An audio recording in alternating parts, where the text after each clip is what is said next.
بسم اللہ الرحمن الرحیم۔ السلام علیکم۔ وظیفے کی اجازت کے لیے کمنٹس میں اپنا نام لکھ دیں، اور اگر آپ ہمارے چینل پر نہیں ہوئے تو ہمارے چینل کو ضرور سبسکرائب کر دیجیے گا۔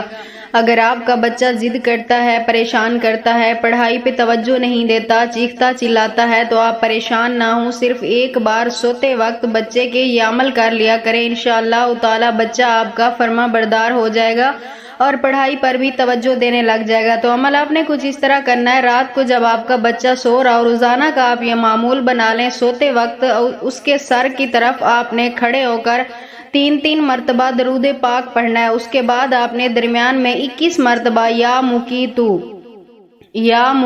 پڑھ کر آپ نے اپنے بچے کے اوپر دم کر دینا ہے، یعنی اس کے سر کی طرف کھڑے ہو کر آپ نے یہ عمل کرنا ہے، اس کے چہرے پہ آپ نے پھونک مارنی ہے، دم کر دینا ہے، اور روزانہ آپ یہ عمل کرتے رہیں۔ انشاءاللہ تعالی اس عمل کی برکت سے آپ کے بچہ آپ کا ہمیشہ کے لیے تابعدار اور فرما بردار ہو جائے گا۔